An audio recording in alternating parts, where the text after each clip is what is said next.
મળવો જોઈએ. પણ આપણે તો શું કરીએ, આપણે મોટો પ્રસંગ કરીએ ને એટલે મોટા લોકોને બોલાવીએ, આપણા કુટુંબની માસીની દીકરી જે ગરીબ ઘરે હોય એને ન બોલાવીએ. તમારે મોટો પ્રસંગ કરવો હોય તો એ દીકરીની પહેલી પહેરામણી કરો. તમે મહેંદી રસમ કરો ને લખી નાખો કંકોત્રીમાં બધાએ ગ્રીન ડ્રેસમાં આવવાનું. ઓલી સ્ત્રી ક્યાંથી લાવે ભાઈ? અને એટલી બધી તમને ઈચ્છા હોય ત્યારે કંકોત્રી વખતે તે 5 સાડી સ્ત્રી માટે લેતા જાઓ કે આટલા આટલા પ્રકારના ડ્રેસ કોડ છે, મજાથી આવજે, તારા ભાઈનું ઘર છે, જરાય શરમાતી નહીં, હાલી આવજે, તો રાજી થાય. 100% તમે પ્રી વેડિંગ કરો, મજા કરો, આનંદ કરો, પણ સ્ક્રીન ઉપર દેખાડો ને ત્યારે એ બેઠેલી તમારા કુટુંબની તમામ દીકરીઓનો વિચાર કરો કે એના બાપના ખભ્યા નહીં પહોંચાય, એની આતરડી કકડશે કે મારા બાપમાં ક્યાં આટલી તેવડ છે કે એ કરી શકશે.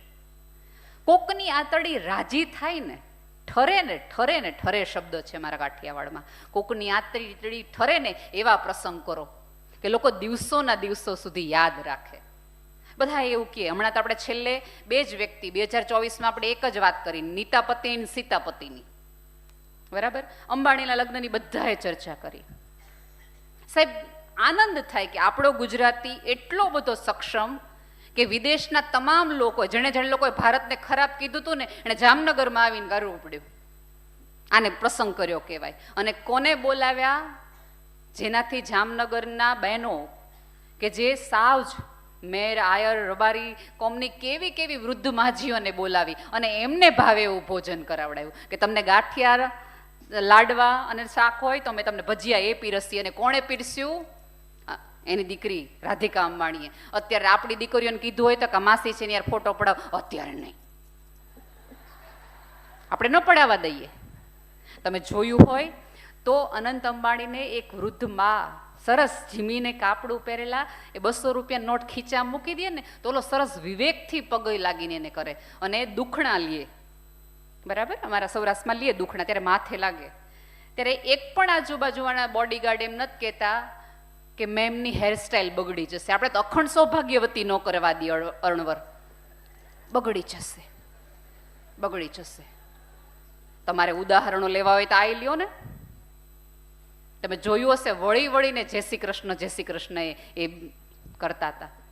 તમને શું લાગે છે એ વૃદ્ધ ડોશીની કેવો રાજીપો થયો છે? કોણ મને પગે લગાડ્યું કે અંબાણીનો દીકરો મને પગે લાગ્યો? એ બા 2 દીવા એના કરે, એ છોકરાને કંઈક થાય ને તો આવું કરી શકો છો?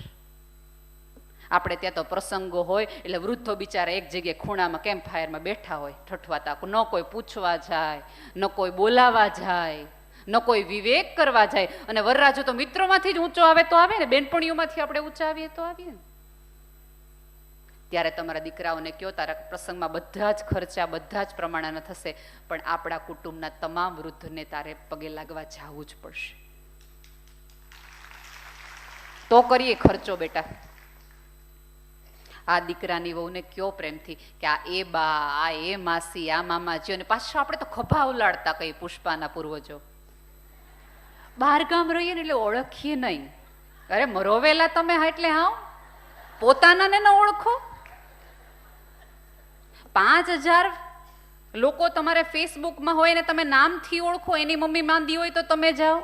તમારા સામે તમારા મામા માસીના દીકરાઓને તમે ન ઓળખો, તમારી માસીને ન ઓળખો, કારણ કે એ ગરીબ છે, કારણ કે એ ગામડામાં રહે છે, કારણ કે એનો પહેરવેશ આવો છે એટલે. અને તમે જે લગ્ન પ્રસંગમાં જેમને બોલાવો છો ને, મોટા સાહેબને, જેની માટે તમને, જેને ઇમ્પ્રેસ કરવા માટે તમે આટલો તામઝામ કર્યો હોય, એ સાહેબ તો તરત આવીને એમ કે હું તો ડાયટિંગ પર છું એટલે સોરી હું તો જમીશ નહીં, બરાબર? આપણે વધારાની દિવાળીઓની વસ્તુઓ હોય એ મોંઘી મોંઘી ગિફ્ટ કોને આપીએ કે જેને કદર જ ન હોય, અને જેને ખૂબ જરૂર હોય એને આપણા ઘરે આવેલી વાસી સોનપાપડી આપીએ. એના બદલે જેને જરૂર હોય, જેની દિવાળી તમારા 2 કિલો મીઠાઈથી સુધરે ને એના ઘરે આપો ને તો એના ઘરના દીવા તમારી હાથ પેઢીને પ્રકાશિત કરે. આંગણા રૂડા થોડાક આમે લગાડવાનો હોય, દિવાળી થોડીક આમે કરાય થોડાક પ્રસંગો આમે કરાય, રિવાજો ચોક્કસ વિવેકપૂર્ણ રીતે કરો.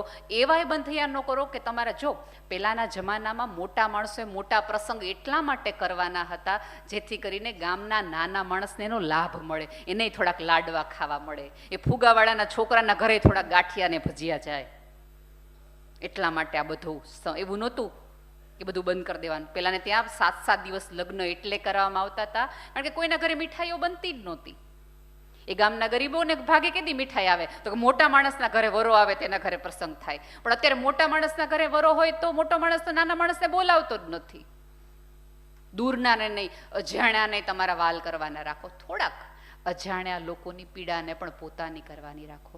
અહીંયા જે બહેનો બોલી નથી શકતી એનો અવાજ બનો, જે બહેનો રડી નથી શકતી અને રડવામાં મદદ કરો, જે સ્ત્રીઓને પોતાના એકાઉન્ટ નથી એને પોતાની બેંકમાં જઈને એમાં એને મદદ કરો, એને કહો કે આટલા આટલા આર્થિક લાભો તને મળે.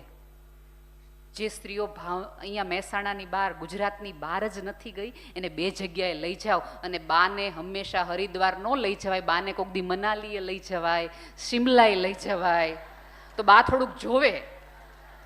હે આ તો બિચારા વૃદ્ધ થઈ ગંગા કિનારે લઈ જાય, ગંગા કિનારે લઈ જાય, એને પણ બીજો કિનારો દેખાડો. હા, સાથે જાઓ, થોડાક પ્રવાસો કરો. તો આટલું તો મને સૌને પ્રાર્થના કે તમારી અંદર રહેલો એ વિવેક, એ લાગણી અને પ્રેમ જીવિત થાય અને તમે જે આશયથી આવડો મોટો પ્રસંગ કર્યો છે, મને ખબર છે કે હવે જે ખળભળાટ છે એ બધાને ક્યાંક મનાલી જવા માટેનો છે. સુખી થાઓ, મનાલી શિમલા ફરો. ભારત એક એવો અદ્ભુત દેશ છે કે જ્યાં ખૂણે ખૂણે, આપણે તો પ્રકૃતિને પણ ભગવાન કીધો છે, જ્યાં જે દેખાય છે શિવ તત્વ છે. હે, દરેકને દેખાડો, દરેકને જીવાડો અને તમારા સુખમાં 2 જણ એવાને ભાગીદાર બનો કે જેને જીવનમાં કોઈ દી સુખ નથી મળ્યું. તમારા કુટુંબની એ વિધવા સ્ત્રી કે જેને લોકો બહાર નથી નીકળતા, ક્યારેક રવિવારે એને એમ કહ્યું હાલ આપણે પાણીપુરી ખાવા, કારણ કે એ પાણીપુરી ખાવા ઊભી હોય ને તો કે આપણે એમ કહી વર વગરની જો તો કેવી ઊભી ઊભી પાણીપુરી ખાઈશ. હે, એની બદલે એને કહી છે હાલો મારે પાણીપુરી ખાવા છે, હાલને મારે ભેગી. એટલે એને એમ થાય કે હું આની ભેગી જાઉં છું, મન નથી થતું. તો એવી સ્ત્રીને પણ થોડીક સાથે લઈ જવાનું રાખો. તો તમને સ્ત્રીપણું જીવાણું, આર્થિક રીતે સદ્ધર છો તો એ આર્થિકપણાનો ભાગ તમારા આજુબાજુની સ્ત્રીને પણ મળવો જોઈએ. ફરીવાર જે બહેનોએ અહીંયાથી રજૂઆત કરી છે એમને હું વધાવું છું, કારણ કે એમની રજૂઆત થકી કોઈક સ્ત્રીએ તો બોલવાની હિંમત કરી, કોઈક સ્ત્રીએ તો આગળ આવીને કીધું કે આ ન કરવું જોઈએ, અને એમણે વિવેકપૂર્ણ રીતે પોતાની જવાબદારી સ્વીકારી કે હા આ બધું સ્ત્રીઓના હિસાબે થાય છે. હું વંદન કરું છું એમની આ હિંમતને, કારણ કે એ આપણે જવાબદારી લેવા તૈયાર જ નથી કે મારા હિસાબે તકલીફ છે. એટલું તો એમણે સ્વીકાર્યું અહીંયા. અને ફરીવાર કહું છું કે ભાઈઓની સ્થિતિ થોડીક વધુ ખરાબ છે, એમને હવે સાંભળવાના રાખજો. એ બહુ બિચારા થઈ ગયા છે, મેં કીધું એમ કે થોડુંક ઓલું કરે તો આમ થઈ જાય, ઓલા થાય તો આમ થઈ જાય. બચત ચોક્કસ ને ચોક્કસ. અત્યારે કેવું છે ખબર છે કે આપણે થોડુંક ભણીએ ને, અને સૌથી મહત્વની વાત કહીને મારી વાત પૂર્ણ કરું કે અત્યાર સુધી ડૉક્ટર, એન્જિનિયર થયેલા પુરુષે 3 ચોપડી 4 ચોપડી ભણેલી પત્ની ચલાવી લીધી, અને આપણે ગ્રેજ્યુએટ થયા પછી કે થોડું ઘણું ભણ્યા પછી આપણે એમ કહીએ કે આ જ લેવલ જોઈએ. હું માનું છું બેટા કે આપણે જે ભણ્યા હોઈએ એ ફિલ્ડનું, એ લેવલનો કોઈક સમજતો વ્યક્તિ હોય તો આપણને જીવવાની વધુ મજા આવે. પણ એનો અર્થ એ નથી કે જે ઓછું ભણેલો છે કે જેની પાસે, આપણે કેવું છે કે આપણે સમૃદ્ધિ ન જોઈએ, કંઈક સંસ્કાર ન જોઈએ, કાંઈ ન જોઈએ, ડિગ્રી જોઈએ. ડિગ્રીથી ડિગ્રી લગ્ન કરે તો 2 સર્ટિફિકેટના લગ્ન કરાવાય, હે ને? 2 વ્યક્તિઓના. એક વસ્તુ યાદ રાખજો, અનેક વાર કહી ચૂકી છું કે તમારા ઉપર કવિતા લખે એવું નહીં, તમને કવિતા જેવું જીવવા દે ને એવા છોકરા લગ્ન કરજો. તમારા એના ઘરમાં કેટલા બારણા, કેટલા એસી, કેટલું ભણ્યો છે એટલું નહીં, પણ તમારા ભણતરની જેને કદર હોય ને એવા વ્યક્તિ હારે લગ્ન કરજો. એના ઘરમાં હવા કેવી છે એવી નહીં, એની મનની બારીઓ કેવી ખુલ્લી છે ને એવા વ્યક્તિવાળે લગ્ન કરજો. પણ એની માટે અહીંયા બેઠેલી તમામ માતાઓએ પોતાના દીકરાઓને એટલા ખુલ્લા બનાવવા પડશે કે બેટા ભણેલ ગણેલ દીકરી ઘરમાં આવે તો એની પણ અપેક્ષા એ પ્રમાણેની હોય, એ નોકરી કરીને આવે ને તમે નોકરી કરીને આવતા હોય તો થોડા ઘરમાં સાથે સાથે રહ્યો, ઘરકામમાં મદદ કરો. કે સાવરણી લઈ લો એવો મારો કહેવાનું નથી, પણ એ સાવરણી વાળતી હોય ત્યારે પગ તો ઊંચા લઈ લ્યો. એ પોતા કરતી હોય ત્યારે પગલાં તો ન પાડો, એટલું તો કરો. એટલો વિવેક થોડાક તમારા દીકરાઓને આત્મનિર્ભર એટલા કરો, કારણ કે હવેની છોકરીઓ છે એ 2 કામ કરી રહી છે. હવે જો એક વસ્તુ યાદ રાખજો, અત્યારની છોકરીઓએ આર્થિક રીતે પતિની જરૂર પડે એવી કોઈ સ્થિતિમાં નથી. તો તમારા દીકરાની એને કેવી રીતે જરૂર પડવી જોઈએ? એ થાકી જાય, હારી જાય, હાંફી જાય ત્યારે એને કોઈ પડખું દેવાવાળો હોવો જોઈએ. એની મહેનતને કદર કરવાવાળા પુરુષની એને જરૂર છે. તો એટલો સંસ્કારી પુરુષ તમે આવતી પેઢીને આપી શકો એવી સક્ષમ સ્ત્રી બનો, એવી જ પ્રાર્થના.